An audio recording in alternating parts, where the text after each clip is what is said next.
ಶುಕ್ರವಾರ ದೀಪವನ್ನು ಹಚ್ಚುವಾಗ ದೀಪದ ಎಣ್ಣೆಗೆ ಈ ಒಂದೇ ಒಂದು ವಸ್ತುವನ್ನು ಬೆರೆಸಿ ದೀಪವನ್ನು ಹಚ್ಚಿದರೆ ಸಾಕು, ನಿಮ್ಮ ಮನೆಯಲ್ಲಿ ಅದೃಷ್ಟ ಲಕ್ಷ್ಮಿ ಬಂದು ನೆಲೆಸುತ್ತಾಳೆ. ಮನೆ ತುಂಬ ದುಡ್ಡೇ ದುಡ್ಡು, ಕಷ್ಟದ ಸಮಯಗಳೆಲ್ಲವೂ ಕಳೆಯುತ್ತೆ, ಆರ್ಥಿಕ ಅಭಿವೃದ್ಧಿ ತುಂಬ ಚೆನ್ನಾಗಿ ಆಗುತ್ತೆ. ಮನೆಯ ಏಳಿಗೆಯಿಂದ ಸರ್ವ ಗುಣ ಲಕ್ಷಣಗಳು ಕೂಡ ನಿಮ್ಮ ಜೀವನದಂತೆ ಪರಿಹಾರ ಆಗುತ್ತಾ ಬರುತ್ತೆ. ಎಷ್ಟೋ ಜನರಿಗೆ ಇರ್ತಕ್ಕಂತಹ ಕಾಯಿಲೆಗಳು, ದುಡ್ಡಿನ ಸಮಸ್ಯೆಗಳು ಅಥವಾ ಮಾನಸಿಕ ತೊಂದರೆಗಳು ಎಲ್ಲವೂ ಪರಿಹಾರ ಆಗುತ್ತೆ.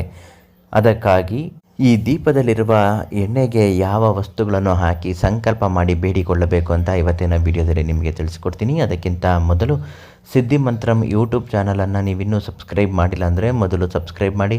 ಹಾಗೂ ನಿಮ್ಮ ಕಷ್ಟಗಳು ಸಮಸ್ಯೆಗಳು ಏನೇ ಇದ್ದರೂ ಶಾಶ್ವತವಾಗಿ ಪರಿಹಾರ ಆಗಬೇಕು ಅಂದರೆ ಈ ತಕ್ಷಣ ಪಂಡಿತರು, ದೈವಜ್ಞ ಗುರುಗಳು ಆದಂತಹ ಶ್ರೀ ಮಂಜುನಾಥ ಗುರುಗಳಿಗೆ ಒಂದೇ ಒಂದು ಕರೆ ಮಾಡಿ ಸಂಪೂರ್ಣ ಸಮಸ್ಯೆಗೆ ಪರಿಹಾರವನ್ನು ಹೇಳುತ್ತಾರೆ. ಗುರುಗಳು ನೀಡುವಂತಹ ಈ ಕರಿಮೆಣಸಿನ ಕಾಳು ಇದು ಯಾವುದರಾದರೂ ಹಾಕ್ಬೋದಾ ಗುರುಗಳೇ ಅಂತ ಕೇಳ್ಬೋದು. ಖಂಡಿತ ಇಲ್ಲ. ಇದು ಗುರುಗಳು 21 ದಿನಗಳ ಕಾಲ ವ್ರತ ನಿಯಮ ಪೂಜೆಯನ್ನು ಸಲ್ಲಿಸಿ ಪಡೆದಂತಹ ಈ ಅಘೋರ ಶಕ್ತಿಯ ಕರಿಮೆಣಸು ಕಾಳುಗಳನ್ನು ಎರಡೂ ದೀಪವನ್ನು ಹಚ್ಚಿ ಒಂದು ದೀಪದ ಪಕ್ಕದಲ್ಲಿ ಅಥವಾ ದೀಪದ ಎಣ್ಣೆ ಒಳಗಡೆ ಹಾಕಬೇಕು.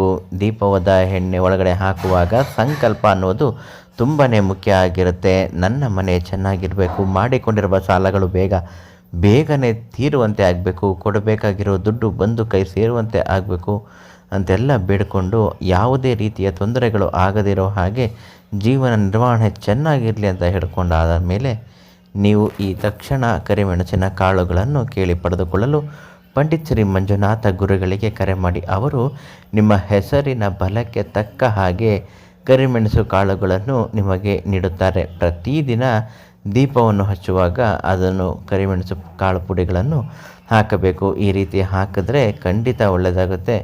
ನಿಮ್ಮ ದೈವ ಅನುಗ್ರಹ ಪ್ರೇರಣೆಯಿಂದ ನೀವು ಮುಟ್ಟಿದ್ದೆಲ್ಲವೂ ಚಿನ್ನ ಆಗುತ್ತೆ. ಹಾಗೂ ಕರಿಮೆಣಸಿನ ಕಾಳು ನಿಮ್ಮ ಮನೆಯಲ್ಲಿ ಇತ್ತು ಅನ್ನೋದಾದರೆ ಸಾಲಗಳು ಸಂಪೂರ್ಣವಾಗಿ ತೀರುತ್ತದೆ, ಮನೆಯಲ್ಲಿ ಬಡತನ ಸಂಪೂರ್ಣವಾಗಿ ನಿವಾರಣೆ ಆಗುತ್ತೆ, ದುಡ್ಡು ಕಾಸಿನ ಸಮಸ್ಯೆಗಳು ಸಂಪೂರ್ಣವಾಗಿ ಕೆದರಿಕೊಂಡು ಹೊರಟು ಹೋಗುತ್ತೆ. ಆದ್ದರಿಂದ ಯಾವುದೇ ರೀತಿಯಾದಂತಹ ತೊಂದರೆಗಳು ಆಗದಿದ್ದಂಗೆ ಮನೆಯಲ್ಲಿ ಅಭಿಷೇಕ, ಆರ್ಥಿಕ ಅಭಿವೃದ್ಧಿ ತುಂಬ ಚೆನ್ನಾಗಾಗಬೇಕು ಅಂದರೆ ಈ ತಕ್ಷಣ ಶ್ರೀ ಮಂಜುನಾಥ ಗುರುಗಳಿಗೆ ಕರೆ ಮಾಡಿ ಅವರಿಂದ ಕರಿಮೆಣಸಿನ ಕಾಳುಗಳನ್ನು ಕೇಳಿ. ತುಂಬ ಕಷ್ಟದಲ್ಲಿದ್ದವರಿಗೆ ಉಚಿತವಾಗಿ ಪೂಜೆ ಮಾಡಿ ಕರಿಮೆಣಸಿನಕಾಯಿಗಳನ್ನು ನೀಡುತ್ತಾರೆ. ಎಲ್ಲರಿಗೂ ಒಳ್ಳೆಯದಾಗಲಿ. ನಾಳೆ ಮತ್ತೊಂದು ಮಾಹಿತಿಯೊಂದಿಗೆ ನಿಮ್ಮನ್ನು ಭೇಟಿ ಮಾಡುತ್ತೇನೆ.